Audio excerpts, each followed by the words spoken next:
क्योंकि सेंस के बाद ही तो सही टेंस का चुनाव कर पाएंगे हम। तो सेंटेंस सब्जेक्ट एग्रीमेंट ओके, उसके बाद पूरे सेंटेंस को पढ़ के उसका सेंस समझा और सेंस समझ में आ गया तो अप्रोप्रिएट उसे हम टेंस अप्लाई करेंगे। तो आइए लिखते हैं इस बात को।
टेंस का पहला पेज निकाल के दो मुझे।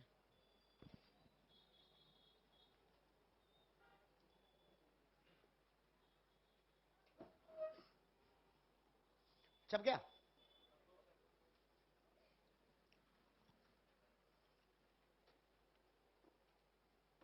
अब देखिए, हमने कहा ट्रूथ ऑफ एनी काइंड, और काइंड को यहां पर डिस्क्राइब कर दिया कौन कौन काइंड का ट्रूथ हो सकता है।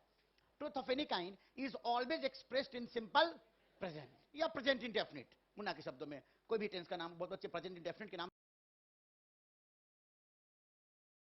से जानते होंगे, कोई दिक्कत नहीं है, प्रेजेंट इंडेफिनिट में व्यक्त करेंगे। ट्रुथ का समय, क्योंकि ट्रुथ को भी कोई वर्ब से ही व्यक्त करेंगे ना हम, ट्रुथ भी किससे व्यक्त होगा? कोई ना कोई वर्ब से ही होगा। और इस वर्ब का संबंध जो ट्रुथ, जिस वर्ब में हम क्या कंटेन करके रखते हैं ट्रुथ को, जिस वर्ब में कंटेन क्या किया हुआ है, वर्ब एक कंटेनर है और उस कंटेनर में क्या है? ट्रुथ है। और इस ट्रुथ का संबंध तीनों समय से है, पास्ट प्रेजेंट और फ्यूचर, पास्ट प्रेजेंट और फ्यूचर। जब कोई ऐसा वर्ब जिसके अंदर तीनों क्वालिटीज, तीनों टाइम मौजूद हो जाए, पास्ट प्रेजेंट और फ्यूचर, तो स्वाभाविक है वो वर्ब कहेगा कि हमें एक ऐसा टेंस देना जो टेंस तीनों समय में मौजूद हो, क्योंकि मैं तो तीनों समय में रहने वाला हूं, तो तुम्हारा टेंस भी ऐसा होना चाहिए जो तीनों समय में मौजूद हो, तभी हम मैच हो पाएंगे। तो उसके लिए हमने कौन सा टेंस दिया? इसको हमने क्या दिया? सिंपल प्रेजेंट टेंस प्रोवाइड किया। बस यही है कि सेंस और टेंस मैच करना चाहिए। सेंस में तीनों टाइम मौजूद है, तो टेंस भी चार प्रकार के टेंस हो गए ना, तो चारों में वो प्रकार होना चाहिए जिस प्रकार में तीनों समय हो सकता है, और सिंपल प्रेजेंट में तीनों समय होता है। तो हमने लिखा ट्रुथ किस प्रकार का होता है, तो यूनिवर्सल ट्रुथ हो, टेम्पोरल ट्रुथ हो, प्रोवर्ब्स हो, परमानेंट सिचुएशन हो, साइंटिफिक फैक्ट हो, सेटल्ड स्टेट ऑफ, सेटल्ड मतलब भी परमानेंट हो, अलग अलग शब्द हैं लेकिन सबके सेंस एक ही है। इन बातों को एग्जांपल के जरिए समझते हैं। मतलब होता है सिंपल प्रेजेंट टेंस प्रोवाइड किया, बस यही है कि सेंस और टेंस मैच करना चाहिए। सेंस में तीनों टाइम मौजूद है तो टेंस भी चार प्रकार के टेंस हो गए ना, तो चारों में वो प्रकार होना चाहिए जिस प्रकार में तीनों समय हो सकता है, और सिंपल प्रेजेंट में तीनों समय होता है। तो हमने लिखा ट्रुथ किस प्रकार का होता है, तो यूनिवर्सल ट्रुथ हो, टेम्पोरल ट्रुथ हो, प्रोवर्ब्स हो, परमानेंट सिचुएशन हो, साइंटिफिक फैक्ट हो, सेटल्ड स्टेट ऑफ, सेटल्ड मतलब भी परमानेंट हो, अलग अलग शब्द हैं लेकिन सबके सेंस एक ही है। इन बातों को एग्जांपल के जरिए समझते हैं।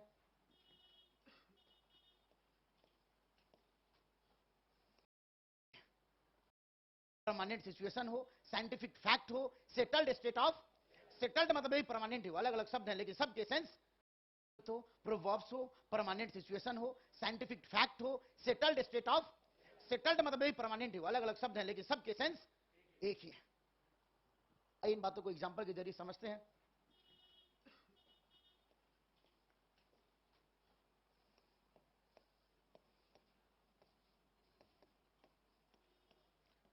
नाइन्टी 92 क्वेश्चन होंगे उसमें।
छप गया?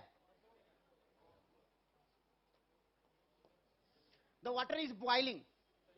अब आपको क्या इनके सेंटेंस के जरिए जो प्रैक्टिस करेंगे हम लोग, उसके जरिए हम ये अंडरस्टैंडिंग में क्लैरिटी डेवलप करने का प्रयास करेंगे कि आप ये समझ पाओ, कि ये ट्रुथ है और ये ट्रुथ नहीं है। क्योंकि यही बहुत बच्चों को समझ में नहीं आ पाती है कि मास्टर जी पहचाने कैसे। तो इसी पहचान के लिए प्रैक्टिस करेंगे और कुछ एग्जांपल के जरिए समझ रहे हैं यहां पे कि द वाटर इज बॉइलिंग। तो बताओ, द वाटर इज बॉइलिंग एक या कोई ट्रुथ है? नहीं, ये एक टेम्परेरी एक्शन है जो at the time of speaking हो रहा है। पानी उबल रहा है, ये कोई ट्रुथ नहीं है। इसलिए ये सेंटेंस प्रेजेंट कंटिन्यूअस में है, तो इसका भी एक सेंस है और सेंस बिल्कुल सही है कि पानी उबल रहा है। हम कैसे बोलेंगे, और ऐसे बोलना होता ही है, बोलते ही हमें, इसलिए है नो एरर। वाटर, अब देखो द वाटर इज बॉइलिंग मैंने कहा ना, इसका मतलब क्या हो गया? कोई खास पानी की बात हो रही है, हर पानी उबल रहा है ऐसा मैंने नहीं कहा। वाटर इज बॉइलिंग में कहूंगा तो भी गलत हो जाएगा, क्योंकि वाटर इज बॉइलिंग का मतलब क्या हो गया? सारे पानी की बात हो गई। लेकिन मैं पार्टिकुलर वाटर की बात कर रहा हूं जो उबल रहा है, तो मैं लगाना पड़ा क्या? द। लेकिन नीचे में हमने जो लिखा है उसमें द नहीं है। द नहीं है क्यों? क्योंकि ये हर पानी की कहानी है कि हर पानी कितने डिग्री पे एकदम बिल्कुल उबल जाएगा। देखो वहां पे पानी भी कहता है कि जब तक पूरा 100 नहीं पहुंचोगे नहीं उबलूंगी। आपको भी पूरा 100% देना पड़ेगा, तभी सफलता कदम चूमेगी। Water is boiling at 100 degree, ये ट्रुथ है, इसलिए ये गलत है। और फिर ट्रुथ को सिंपल प्रेजेंट बोले तो कैसे कहेंगे हम? Water boils at 100 degree Celsius. The sun is rising so let's come out. The sun is rising so let's come out. ये वाक्य बिल्कुल सही है। क्या ये सही है? मैं लिखना भूल गया, सी के बाद डी, तो एक और डी लिख देते हैं। The sun is rising in the east. अब ये आप जानते हैं मुन्नी से, मुन्नी क्या विचार रखती है कि the sun is rising in the east. ये गलत या सही? मुन्नी कह रही है बिल्कुल ही गलत है। तो क्या आप सब लोग मुन्नी से बिल्कुल सहमत हैं? Munni is always right. इसलिए क्योंकि ये एक ट्रुथ है कि सूरज पूरब में उग रहा है। नहीं, आपको पापा सूरज पूरब में उग रहा है, इसका मतलब पहले कहीं और उग रहा था, इसलिए नॉनसेंसिकल हो जाएगा। इसलिए इसको हम कहेंगे सेंटेंस नहीं, नॉन सेंस। और क्या बन जाएगा? The sun rises in the east. तो ये भी समझना पड़ेगा कि ट्रूथ है कि नहीं। The earth revolves around the sun, ये बिल्कुल सही है। Prayagraj standing on the Ganges, ये गलत है। क्या आ जाएगा? Stands. My house is facing north, sorry, her house is facing north and mine faces east. अब ये परमानेंट स्थिति है कि मेरे घर का जो दिशा है वो पूरब की तरफ है और उनकी नॉर्थ की तरफ। तो ये एक स्थिति है परमानेंट जो बदल नहीं रहा है। तो वैसे कंडीशन में हम क्या करेंगे? Her house faces north. The early bird caught the worm, क्या है? The early bird catches the worm. अब देखो ये क्या है, अगर ये पढ़ोगे समझोगे तो इससे आपको क्या मिलेगा? अच्छा, इससे पहले कि बाकी लोग तैयारी करना शुरू करें एग्जाम का, तैयारी हम कर देते हैं। बाकी लोग सोए रहे, अच्छा है, जितना दिन वो भूल भुलैया में घूमते रहेंगे और तब तक हम अपना काम करके निकल जाएंगे। मुकेश अंबानी कहते हैं, उनकी बात सही भी लगती है, जिसने मोदी को अपने वश में कर लिया वो आम आदमी नहीं हो सकता। मोदी ने पूरे हिंदुस्तान को वश में किया और अंबानी जी ने मोदी। ऐसा मैंने सुना है कि जवाहरलाल नेहरू जो मुर्गा खाते थे, उसको 100 मुर्गा खिलाते थे। जैसे मान लीजिए आपने पसंद किया, बाबूजी कल ये कटेगा या 1 महीने बाद ये कटेगा, तो ये कटेगा, तो कटने से पहले उस मुर्गा को 100 मुर्गा काट करके खिलाया जाता था, ताकि 100 मुर्गा की शक्ति 1 मुर्गा में आए और 100 खाने के बजाय 1 से ही काम चल जाए। ये सोच रखते थे। पता नहीं पप्पू में सोच आए क्यों नहीं, क्या प्रॉब्लम है। तो देखिए ये जो प्रोवर्ब है, प्रोवर्ब क्या, इससे बुद्धि आती है कि the early bird catches the war. जो सबसे पहले शुरुआत करेगा वही आगे बढ़ेगा। तो हमारे अंबानी जी हैं, वो कहते हैं कि मैं दुनिया से 1 दिन आगे हूं, मैं दुनिया से 1 दिन आगे चलता हूं। कैसे? 4 बजे उठकर। बिल्कुल सही कह रहे हैं वो। उनका कहना है कि जो काम मुझे कल करना होता है ना, मैं सुबह में उस काम को खत्म कर देता हूं। खत्म, उसके बाद जब आज जो काम कर रहा हूं, आज काम आज का नहीं है, ये सब काम कल का है। कल का जो काम करना था मुझे, वो हम आज खत्म कर देते हैं, एक दिन हम आगे चल रहे हैं। तो स्वाभाविक है, ये एक प्रतीकात्मक बातें हो सकती है, लेकिन कहने का मतलब यह है कि the early bird catches the worm, जो सबसे पहले आगे चलेगा उसी की जीत होगी, उसी के हाथ में सफलता लगेगी। तो ये प्रोवर्ब था, और यहां पे कॉट नहीं, क्या आ जाएगा, कैचेस द वर्म। ऐसे बहुत सारे प्रोवर्ब प्रैक्टिस में मिलेंगे आपको। तो आपने देखा, कोई ट्रुथ हो, साइंटिफिक फैक्ट हो, टेम्पोरल ट्रुथ हो, उसको हम किस तरह से बदलेंगे, हम उसको एक्सप्रेस करेंगे सिंपल प्रेजेंट में व्यक्त करेंगे। डी हमारे पास दो है, डी ऊपर वाला है नीचे वाला। हाँ, तो ये टेंस से संबंधी बातें नहीं, हालांकि मेरे मन में आया कि मैं बता दूं, फिर कि नहीं इस समय तो ऐसे में आधा घंटा लेट हूं, और उसके बाद फिर इसको समझाऊंगा, लेकिन समझा देता, आपने पूछा है, ये भी हमारे एग्जाम में आते हैं कि द अर्थ, ये आया नहीं है, कई हजार बार आया है ये, the earth revolves around the sun. Around है ना, अमेरिकन इंग्लिश में सही माना जाता है। अराउंड का मतलब के चारों ओर भी होता है, और अराउंड का मतलब इधर उधर भी होता है। ब्रिटिश इंग्लिश में राउंड का मतलब होता है के चारों ओर, के चारों ओर। जैसे कि आपके घर के चारों तरफ पुलिस आई है, तो round your home, round your house, round the building. Bricks के चारों ओर, आपने देखा होगा कभी महिलाएं पीपल का, ब्रिक्स का पूजा करती हैं, और धागा चारों तरफ 8-10 महिला का झुंड होता है, वो धागा लिए हैं और लपेट रही हैं, लपेट रही हैं। हमने पूछा कि माता जी ये क्या कर रही हैं आप, धागा लपेट रही हैं, इसकी मोटाई को कम करना चाहती हैं क्या? सारी महिलाएं बोले नहीं नहीं बेटा, मैं इसको इससे लपेट रही हूं, हम सब महिलाएं मिलकर, कि हमारे पति को कोई और समस्या न लपेट ले, इसीलिए हम चारों तरफ उनकी सुरक्षा के लिए यहां पे लपेट रहे हैं। और देखिए, ये यहां इनका दिमाग कोई और ही है, जरूर शादीशुदा होंगे आप, कोई और न लपेट ले। तो यहां पे ध्यान दीजिएगा, ये है राउंड, अराउंड नहीं आएगा, एरर बन जाते हैं आपको, जबकि किताब में डिक्शनरी में मिलेगा राउंड द अर्थ भी मिलेगा आपको, लेकिन सावधान, हमेशा एग्जाम में इस्तेमाल करना राउंड। और बहुत एग्जांपल मिलेंगे अभी आपको। दूसरा पॉइंट ऑफ एरर, तो ट्रुथ बोले तो ताई, ट्रुथ बोले तो सिंपल प्रेजेंट, ट्रुथ बोले तो, और सिंपल प्रेजेंट बोले तो, अरे वर्ब की फर्स्ट फॉर्म।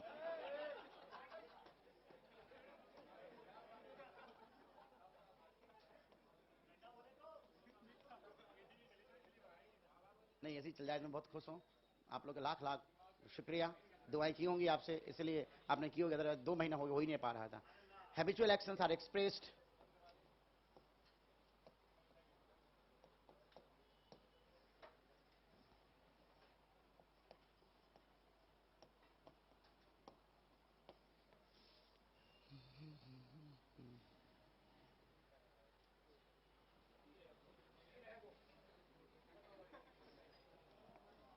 ये सब भी है ना, साथ साथ नहीं रहना चाहता है।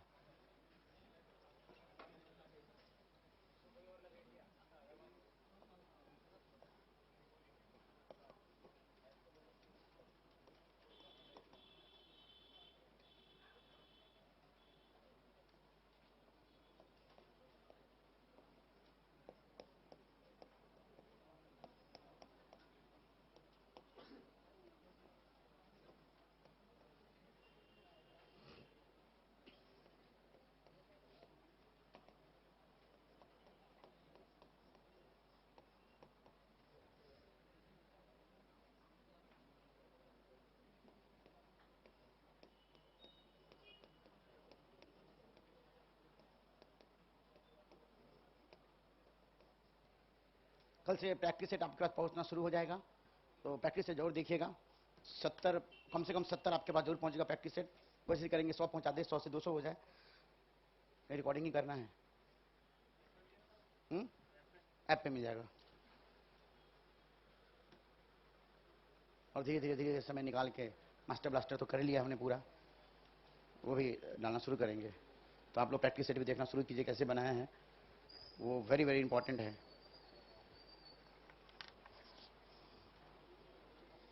तब क्या,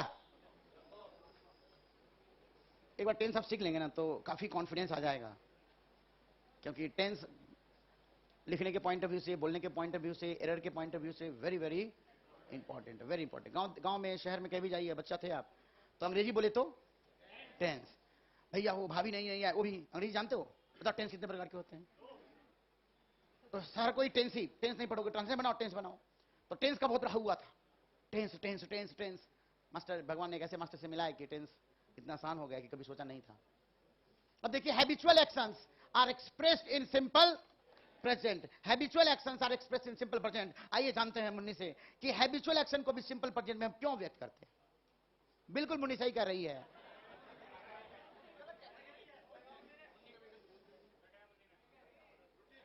मुन्नी कह रही है कि मास्टर जी, जैसे ट्रुथ में तीनों समय था ना, कल परसों, कल कल आज और कल, कल आज कल, तीनों समय इन्वॉल्व था। तीनों समय के लिए कौन सा टेंस प्रोवाइड करते हैं? Simple present. तो ट्रुथ में भी तो, हैबिट में भी तो वही है। हैबिचुअल एक्शन कौन होता है? Routine work. रूटीन वर्क कौन सा होता है? जो कल भी किया था आपने, आज भी किया है और कल भी करोगे। मतलब ये एक नियमित रूप से घटती है।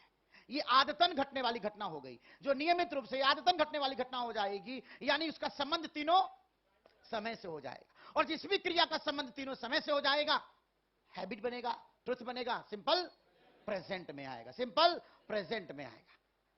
अब पता कैसे चलेगा कि ये हैबिचुअल एक्शन है? सेंस भी बिल्कुल सही है, सेंस से पता चलेगा। लेकिन क्या कोई ऐसा तरकीब है, कोई इंडिकेटर है जो इंडिकेट करे, बता दे आपको कि ये हैबिचुअल एक्शन? बहुत ही सुंदर। छोटू, छोटू वाले बीच नहीं रहे, बिल्कुल।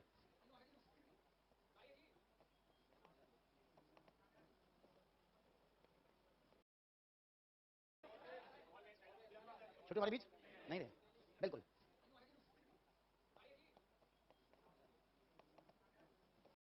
बहुत ही सुंदर। छोटू, छोटू वाले बीच नहीं रहे, बिल्कुल।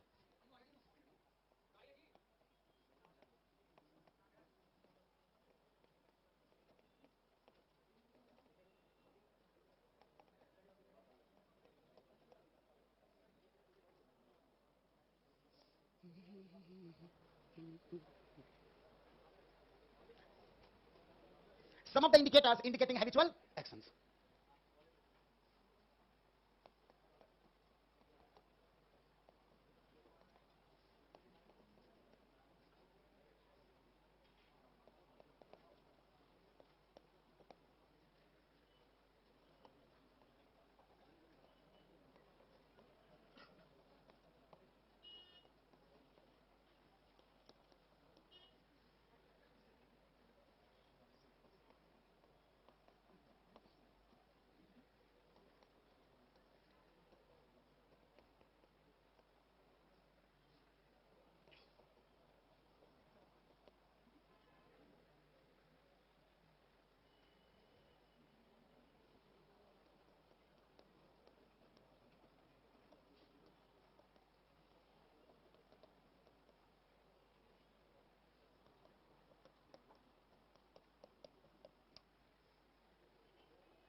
समझा? अब देखिए, कुछ ऐसे इंडिकेटर्स हैं जो अगर कहीं पे मौजूद है तो 99% कंडीशन में हम सिंपल प्रेजेंट का इस्तेमाल करते हैं। क्यों? क्योंकि इससे हैबिट का बोध हो रहा है। Generally, usually, always, often, daily, hardly, scarcely, rarely, barely, never, every plus time every day, या फिर एवरी फ्राइडे, या फिर every month, frequently, occasionally, more often than not, मतलब अक्सर, सेल्डम इन फेवर, सेल्डम और नेवर। इन शब्दों की मौजूदगी क्या बताती है कि ये हैबिचुअल एक्शन है, और हैबिचुअल एक्शन है तो क्या इस्तेमाल करेंगे? सिंपल। लेकिन कभी कभी हैबिट डिस्कनेक्टेड भी हो सकता है। अरे मैं 6 बजे उठता था, मैं हर दिन 6 बजे उठता था, अब यूज्ड टू क्या आएगा? लेकिन ये वर्तमान की हैबिट तो नहीं रही ना, तो वर्तमान की हैबिट नहीं तो सिंपल प्रेजेंट नहीं आएगा। अब क्या आएगा? सिंपल पास्ट आएगा, ये यूज्ड टू आएगा, ये वुड आएगा। तीनों हैबिट के इस्तेमाल होते हैं। ये हम सिंपल पास्ट पढ़ेंगे तो जानेंगे हम। फिलहाल याद रखिएगा, इन सारे शब्दों के प्रेजेंस में हम इस्तेमाल करेंगे सिंपल प्रेजेंट। हाँ, बताएंगे अभी आप धीरे जानिए कि इन सब के साथ सिंपल प्रेजेंट करेंगे। फिर 99% कंडीशन में इसका मतलब, तो 99 के बारे में सोचिए, क्यों सोच रहे हैं आप? और एक के बारे में आएगा तो बताएंगे वहां पे आपको। इसमें 99 कहां से? 99 का इसका मतलब मेरे मन में ध्यान है कि हमें बताना है कि और भी टेंस इस्तेमाल हो सकता है। जैसे I have always supported you, I have always, I can always. लेकिन अभी क्यों उलझाएं? अभी तो जब सीख रहे हैं सिंपल, आप जैसे विद्वान बच्चे बहुत कम ही होंगे जो बहुत सारी चीजें पढ़ के आए होंगे, तो इसीलिए हम चाहते हैं कि चीजों को जितना शुरुआत में सिंपल रखें, बच्चा उतना जल्दी आसानी से। और ये विद्वान कहने का मतलब ये हुआ कि वाकई में बहुत मेहनत करते हैं, पढ़ते हैं, जानकारी भी रखते हैं। तो जानकारी मैं ये कोई सार्कास्टिक तरीके से नहीं कहा, मैंने ये कहा कि जितना मेहनत करके आए हो उतना बहुत सारे बच्चे मेहनत करके नहीं आएंगे, बहुत प्लेन बच्चे। मैंने कहा ना हिंदी में भी लिखा हुआ है मीनिंग, तो उनको समझने में दिक्कत आ रही है। तो इसलिए मेरा कोशिश टीचर यही होता है कि एज सिंपल एज पॉसिबल हमें रखना चाहिए, ताकि आसानी से हर बच्चा सीख ले। और जो एग्जामिनेशन के लिए एडवांस बच्चे को भी जरूरत है, वो भी हम समय आते जान जाएंगे।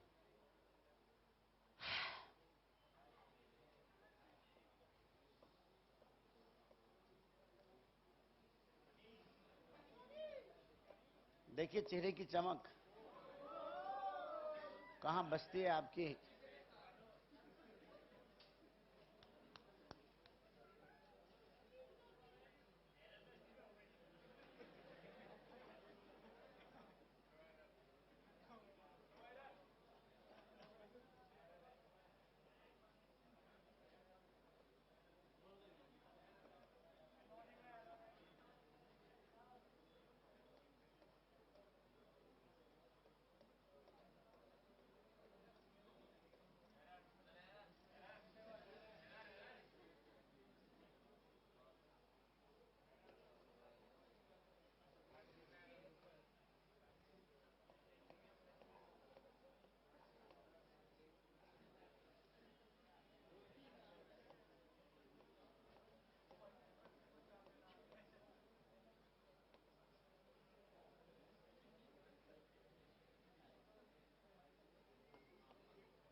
देखिए क्या लिखा उन्होंने, वो प्यार तो करती है मगर बहुतों से कैसे ट्रांसलेट करूं।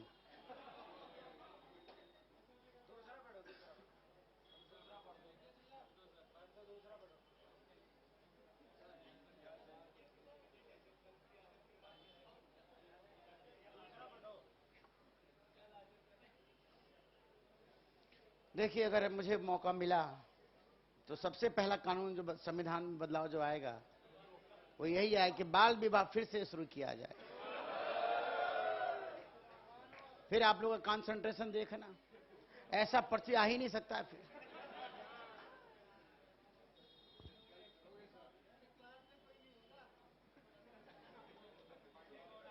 क्लास की जरूरत ही नहीं होगी, सब खुद ही बुद्धिमान हो जाएगा। अब देखिए Sunny Khiloni is going to temple every day. Error या नो एरर? ये एरर क्या आएगा? Goes. Sunny Khiloni goes to temple every day. Hardly is she coming late? क्या आएगा? गलत। या डज कौन लिखेगा? सनी दीदी आएंगे लिखने के लिए। Hardly does she come late. And I am never using filthy remarks like these. I never, am भी कटेगा, using भी कटेगा, क्या जाएगा? I never use. I never use filthy remarks like these.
Holi की छुट्टी 25 तारीख से है और 1 तारीख को क्लासेस हमारी शुरू हो जाएगी।